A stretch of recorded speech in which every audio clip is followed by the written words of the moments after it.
Hey, what's up tutu, j'espère que vous allez bien. On se retrouve aujourd'hui pour une toute nouvelle vidéo et surtout, enfin, un premier top depuis quand même pas mal de temps. C'est vrai que ça fait énormément de temps que je vous ai pas proposé de top, de recommandations de films.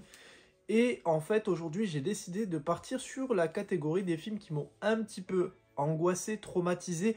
Alors, je pars du principe que même si c'est un film qui m'a traumatisé, angoissé ou ce genre de choses, ce n'est pas forcément dit que le film est mauvais. Bien au contraire, c'est qu'il m'a transmis une émotion qui est, pour le coup, peut-être que je m'y attendais pas forcément, ou même avec des images choquantes, etc. Et que ça a été extrêmement bien retranscrit à l'écran. Donc c'est vrai qu'on parle forcément de films traumatisants, angoissants, ou même tout simplement de films choquants, quand il y a des scènes soit sensibles, ou le sujet qui est abordé. Donc c'est vrai que ça peut être parfois, pour le coup, très choquant. Alors après, tout est subjectif, c'est-à-dire c'est mon avis, c'est propre à moi-même. Peut-être que pour vous, ce n'est pas forcément le cas, c'est pas forcément des films qui vous ont choqué, marqué. Mais moi, c'est mon cas. D'ailleurs, dites-moi dans les commentaires quel est votre film qui vous a le plus choqué par son histoire, par son événement, etc. etc. En tout cas, dans cette vidéo, j'en ai sélectionné 10. Donc peut-être qu'il y a aussi d'autres films qui sont tout aussi choquants. Moi, je me base uniquement sur les films que j'ai déjà vus et que je vous recommande de voir, de regarder, parce que c'est quand même des films qui sont assez marquants et bien intéressants. On va commencer du coup sans plus tarder avec tout simplement le premier film qui s'appelle Night Call. Donc Night Call, c'est tout simplement un film avec Jake Gyllenhaal qui va raconter l'histoire où en fait un journaliste entre guillemets est branché sur le canal de la police et il va parcourir dans la nuit de Los Angeles à la recherche d'images choquantes pour essayer de les revendre à des chaînes télévision locales pour essayer de se faire de l'argent. Et quand il y a plus d'images choquantes, tout simplement, les images sont de plus en plus chères. Donc lui, en fait, tout simplement, Lou, qui est interprété par Jake Gyllenhaal, il va tout simplement aller vraiment au cœur de la criminalité, au cœur des accidents de la route, etc., etc., pour essayer d'avoir les meilleures images, sachant qu'en plus de ça, quand on a, on est sur la place de Lou, et en fait on prend la place de sa caméra. Et quand on prend la place de sa caméra, on est vraiment au cœur, on est comme si on est vraiment spectateur du spectacle qu'il nous propose, que ce soit comme je vous ai dit, des accidents, des braquages, etc. Et en fait ce film, il a un tournant assez particulier déjà du côté du personnage de Lou, qui est vachement intéressant, qui est pour moi, je pense que c'est l'un des films de Jake Gyllenhaal où j'ai du mal à le reconnaître dans sa façon d'être, parce qu'il a un côté psychologique totalement différent. Voilà, il est tout le temps dans sa solitude, il a toujours des mots à dire, des mots à transmettre, et des mots qui sont parfois un peu étranges, et un personnage qui est assez compliqué à maîtriser. Mais vraiment, Jake Gyllenhaal est quelqu'un qui a un talent particulier. C'est un acteur qu'on reparlera bien évidemment, parce que je veux bien évidemment faire un top et des recommandations sur ces films, parce qu'il est vachement intéressant dans tout ce qu'il peut faire. Et c'est un film qui montre à quel point, en fait, pour de l'argent, tu peux faire beaucoup, parce que c'est là où tu te dis que la limite avec l'argent n'existe pas. C'est-à-dire qu'il y a des retournements de situation qu'il va y avoir dans le film qui sont vraiment tranchants et qui m'ont marqué pour le coup. Et je préfère pas vous en dire plus parce que c'est vraiment impressionnant. Et du coup, je vous invite à regarder le film Night Call. On passe à l'autre film qui est Seven. En fait, Seven, ça va parler tout simplement d'un inspecteur de police qui est joué par Morgan Freeman, donc William Somerset, un flic désabusé et chargé de faire équipe avec un jeune idéaliste qui est tout simplement joué par Brad Pitt, où ils vont enquêter sur une série de meurtres qui sont tout simplement les 7 péchés capitaux. Donc c'est un film qui parle du coup d'un tueur en série qui vont du coup essayer de déchiffrer, de décoder de sa façon de faire, de sa façon d'être. Et pareil, il y a des retournements de situation qui vont plus ou moins les mettre à dos entre ces deux inspecteurs, mais aussi au vu de ce tueur en série, parce que voilà, on va voir du coup les différentes scènes marquantes, que ça soit des meurtres des 7 péchés capitaux, donc que ça soit la colère, que ça soit l'obésité, etc., etc. Il y a vraiment des cas qui sont hyper intéressants et hyper prenants pour le coup, jusqu'à pareil, un retournement de situation sur la fin qui te reste bouche bée. parce que c'est une scène qui est vraiment sous tension du début à la fin, au moment où elle commence, parce que ça engendre sur des dialogues, ça engendre sur le moral des personnages, ça joue sur la colère, etc. Et on découvre aussi les personnages complètement changés sur une fin qui est juste marquante et impressionnante pour le coup. Donc franchement, si vous n'avez jamais vu ce film, Seven est excellent. On passe à un film français, il s'agit du film Police de Mewen. Donc ça va parler tout simplement de la BPM. La BPM, c'est la brigade de police de la maltraitance des enfants qui s'occupe des mineurs, sur la pédophilie, sur la maltraitance, les agressions, etc., etc., les enlèvements, prostitution. Enfin voilà, ça parle vraiment sur tous ces sujets-là. Et tout simplement, on va avoir le quotidien et le point de vue de plusieurs policiers différents qui s'occupent de tout ça. Donc c'est vrai que c'est un travail quand même assez difficile, voilà, de faire face à des personnes qui sont très vulnérables, c'est-à-dire les enfants, face à des adultes qui sont, eux, pour le coup, sous l'emprise totale de ces enfants. Et on va avoir vraiment des scènes assez marquantes et choquantes, jusqu'à arriver aussi, pareil, à un point où, en fait, les policiers vont être agacés, sous pression, dans l'embarras, où en fait ils n'arrivent plus à gérer leurs émotions au plus haut point, où pareil, des drames arrivent, etc. etc. Et c'est un film qui en fait est juste incroyable dans sa conception, et je trouve hyper intéressant de parler, voilà, de sujets comme voilà, les enfants qui sont face à de tels calvaires, parce que on n'en parle pas assez, et on ne parle pas forcément assez de cette brigade des mineurs qui sont face vraiment à des cas très particuliers. Et je pense qu'ils sont des moments assez marquants, je pense, dans leur vie et dans leur quotidien. Quand ils reviennent chez eux, ils doivent être parfois très bouleversés pour le coup. Donc Police, un film de Mewen, je vous le recommande. On passe à un autre film sorti dans les années 70. Il s'agit de Orange Mécanique, où en fait règne la violence, l'ultra-violence, le sexe, etc.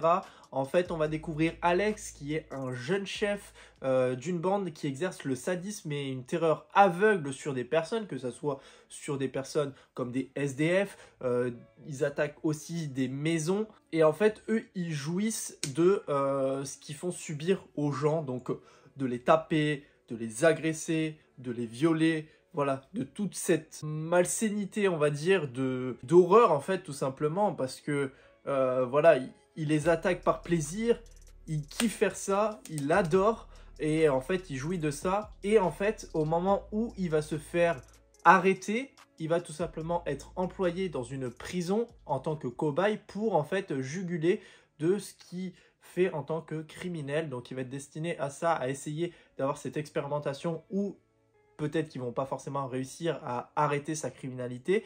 Donc, ils vont essayer à ça. Et je trouve que c'est le moment le plus intéressant, parce que en fait, ça montre à quel point ils essayent de trouver des solutions pour essayer d'enlever cette criminalité qu'il a en lui. Mais pareil, il y a aussi des passages qui sont hyper intéressants, jusque pareil à la fin du film, où en fait ça te montre à quel point c'est, on va dire, quasi impossible quand une personne est vraiment dans le sadisme total, dans ce fait d'être un criminel surentraîné et violent, et que tu n'as qu'une chose en tête, c'est d'être cette personne-là. Et malheureusement, ton cerveau ne peut pas faire tic et changer tout simplement de bord, c'est impossible. Mais la façon dont le film est amené, franchement, Kubrick a fait un excellent film avec ça. Les acteurs sont très bons. Je trouve qu'il y a un côté vraiment très théâtral dans sa façon aussi d'être. Il y a des colorimétries que j'aime beaucoup. La photographie est très belle. En tout cas, Orange Mécanique des années 70 est vachement intéressante. D'ailleurs, pour le coup, j'ai la pop de Orange Mécanique de Alex qui se trouve juste derrière moi. On passe à un film qui est, je crois, peut-être l'un des films les plus choquants que j'ai pu voir en termes de films français. Il s'agit de Irréversible, donc le film de Gaspard Noé.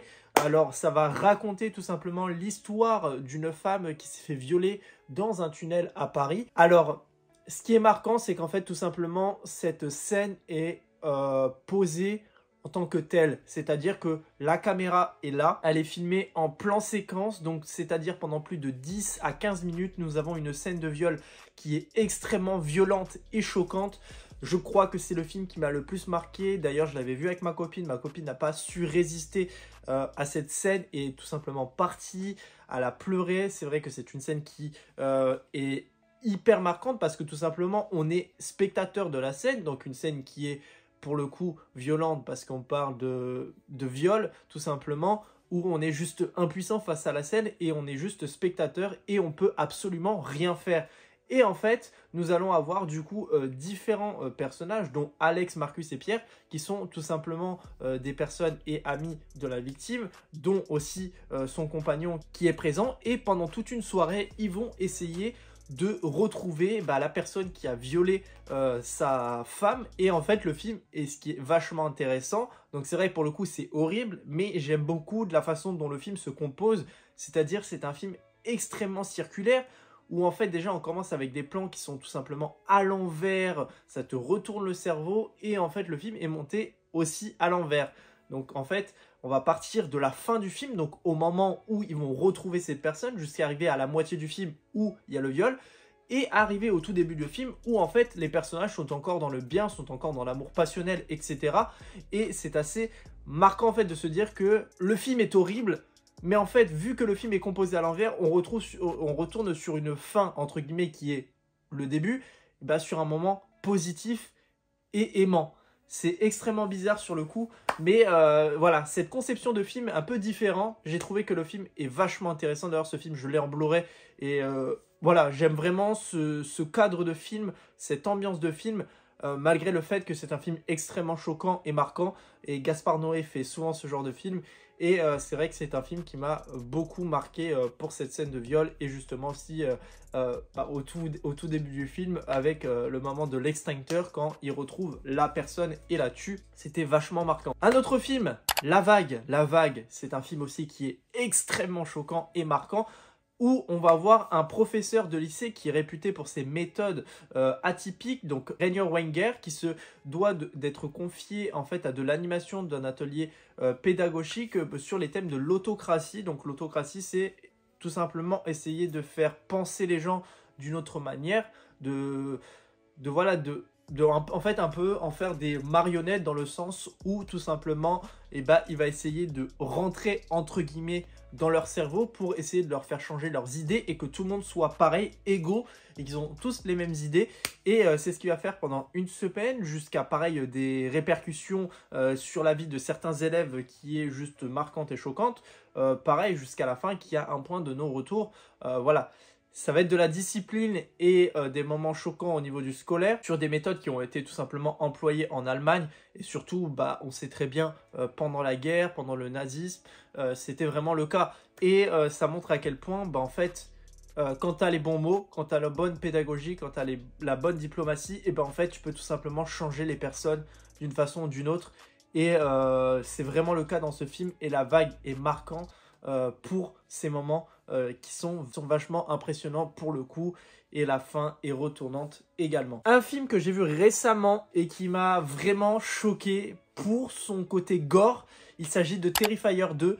Donc en fait, ça parle du personnage de Art le Clown. Je pense que je ferai un top sur les films justement avec les méchants qui m'ont fait kiffer en fait. Il y a des méchants qui m'ont tout simplement marqué, et on va dire que Art le Clown fait partie de ces personnes-là, qui a en fait tout simplement ressuscité d'une morgue.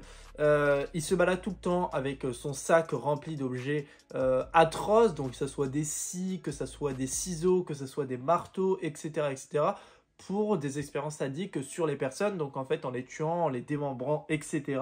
Et en fait, il va s'en prendre à deux enfants. Donc que ça soit une adolescente et une personne qui s'appelle Shana Shaw, qui va tout simplement essayer de les tuer. Mais ce que j'aime par-dessus tout sur ce personnage, c'est tout simplement parce qu'il ne parle pas, il mime. Et ça montre à quel point en fait le personnage du clown a été utilisé de sa plus grande façon, en utilisant tout ce qu'un clown sait faire, c'est-à-dire essayer de faire rigoler les gens d'une façon où lui dans sa tête il n'est pas tout seul. Et en plus de ça, il fait des mimes, etc. Il est atroce, il fait des crimes qui sont juste... Mais je crois que So à côté peut aller se coucher, parce que c'est vraiment marquant au niveau des scènes de violence en fait. C'est très gore, c'est du démembrement, c'est du sadisme au point qui peut limite te faire vomir parce que tout simplement c'est un film qui a été traumatisant et qui a fait beaucoup polémique aux États-Unis. Tout simplement déjà il est sorti très peu en France, ce film là il est sorti directement en Blu-ray et je crois qu'il est sorti que quelques moments au cinéma comme je viens de le dire. Et c'est vrai que pour le coup c'est vraiment un film qui est très choquant. Il y a le 3e qui va sortir, je vous en ai parlé dans mon autre vidéo, sur les films que j'attends en 2024. Et franchement, c'est un film qui te laisse pas indemne dans la façon dont c'est filmé, dans la façon dont les scènes sont apportées, dans toute cette violence, dans tout ce gore. Et franchement, il faut avoir le cœur bien accroché pour regarder ce type de film. Si vous n'aimez pas tout ce qui est sang, si vous n'aimez pas tout ce qui est démembrement, etc., ne regardez absolument pas ce film parce qu'il va tout simplement vous choquer. On passe à un autre film, Requiem for Dream. Oh là là, ce film. C'est une spirale vers la descente aux enfers. En fait, on va rencontrer deux personnages. Donc, on va voir du coup le personnage en premier de Harid Godfard, qui est joué par Jared Leto, qui est tout simplement un toxicomane, un drogué, qui vit avec sa petite amie Marion. Il est avec son copain aussi des fois, Tyrone. Et on a également la mère d'Harry qui s'appelle Sarah, qui elle est addicte à la télévision, où en fait elle regarde une émission de télé qui passe avec en fait tout simplement voilà, une émission qu'elle aimerait participer, sauf qu'en fait il faut qu'elle rentre absolument dans sa robe qu'elle a envie de mettre le jour de son émission où elle pense pouvoir y aller. Et en fait voilà, ça va être cette forme d'addiction où elle va prendre des médicaments pour essayer de maigrir, pour qu'elle puisse rentrer dans sa robe. Nous avons également son fils Harry qui lui est toxicomane, donc il revend des choses pour s'acheter de la drogue, etc. Et il se pique tous les jours, jusqu'à pareil. En fait, on va suivre des saisons, en fait, et arriver jusqu'à la dernière saison où, en fait, c'est tout simplement une pente descendante. Et on retrouve des personnages totalement dans le déni total, totalement dans la décomposition. Et jusqu'à pareil, des moments qui sont tout simplement marquants sur le fait que la drogue, ça peut t'atteindre au plus haut point jusqu'à te faire souffrir, mais souffrir vraiment. Et ça, je trouve ça extrêmement bien en fait dans ce que le film apporte, c'est-à-dire de partir d'un moment où ils sont dans la toxicomanie, mais ils sont bien, jusqu'à arriver au point où en fait c'est la toxicomanie, mais au plus haut point. C'est-à-dire que là, c'est vraiment atroce, c'est de l'addiction pure et dure, et c'est une descente aux enfers, littéralement. Et d'ailleurs, en plus avec une musique qui est magistrale dans le film, qui te montre à quel point en fait, à chaque fois qu'on change de saison, cette musique est apportée, et ça montre à quel point cette musique de Requiem for Dream, elle t'entraîne dans une spirale infernale, et qui est juste intense, et arriver à un point où en fait on reconnaît absolument plus les personnages dans ce qui dépendent de cette drogue, de cette addiction. American History X, oh là là, ce film aussi pareil, il m'a retourné par sa psychologie, par ses personnages, par ce qu'il traite aussi en termes de sujet, c'est-à-dire tout simplement l'extrémisme des États-Unis, donc le racisme, mais au plus haut point, qui est extrême, où en fait tout simplement on va retrouver l'histoire de Derek, qui est un personnage qui est raciste, mais vraiment dans toute sa splendeur, qui en fait veut tout simplement se venger de son père policier qui s'est fait tuer par un noir.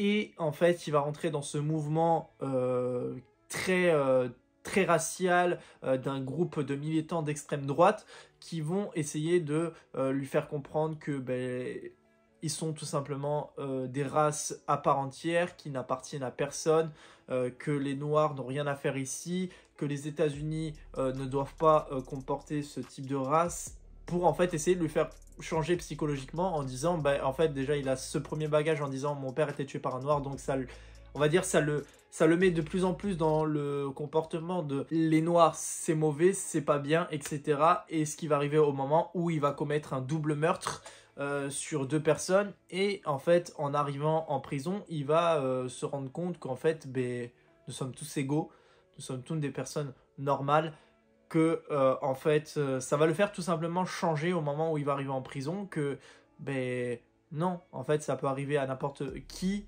ça peut être une personne blanche, une personne noire ou autre qui peut commettre ce genre de choses, et qu'en fait il n'y a pas à différencier les races, à ne pas aimer certaines races.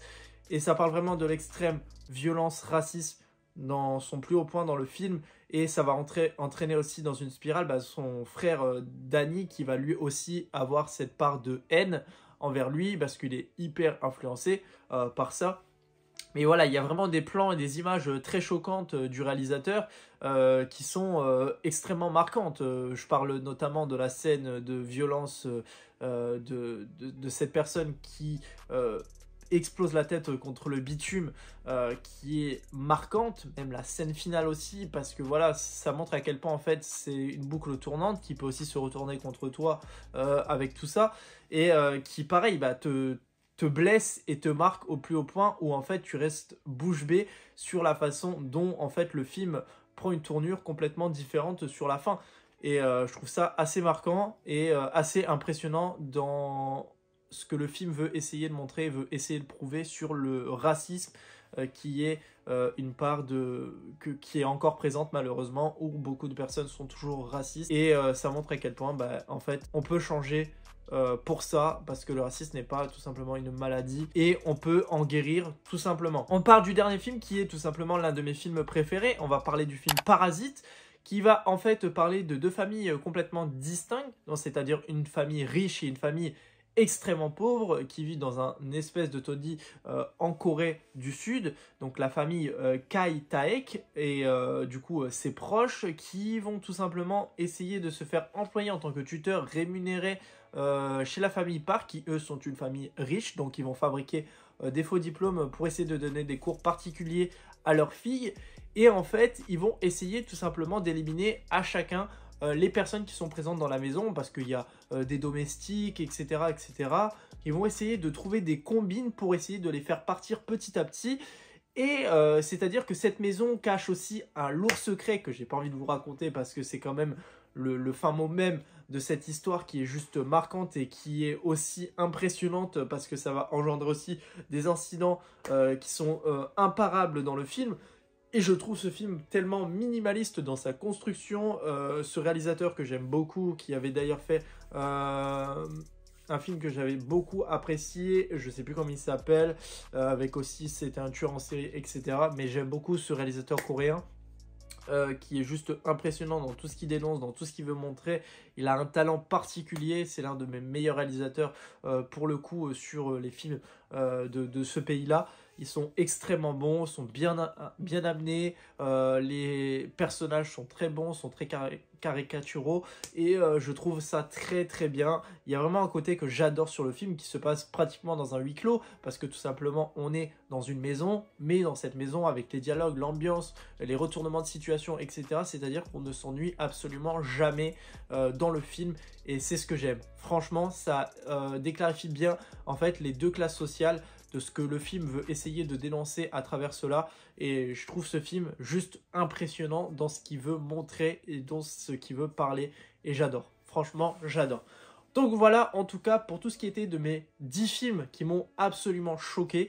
Voilà, peut-être que pour vous, ça vous a pas forcément choqué, mais c'était en tout cas le premier thème que j'avais envie d'aborder sur ce top des films. C'est pas forcément un top parce que je les aime à peu près tous, mais c'est surtout pour cette catégorie, les films choquants, marquants. Et franchement, dites-moi dans les commentaires quel est votre film qui vous a le plus choqué. Ça m'intéresse énormément de savoir tout ça. N'hésitez pas à liker la vidéo, la commenter, la partager et surtout vous abonner. On se retrouve très prochainement pour une toute nouvelle vidéo. Allez, salut tout le monde, peace!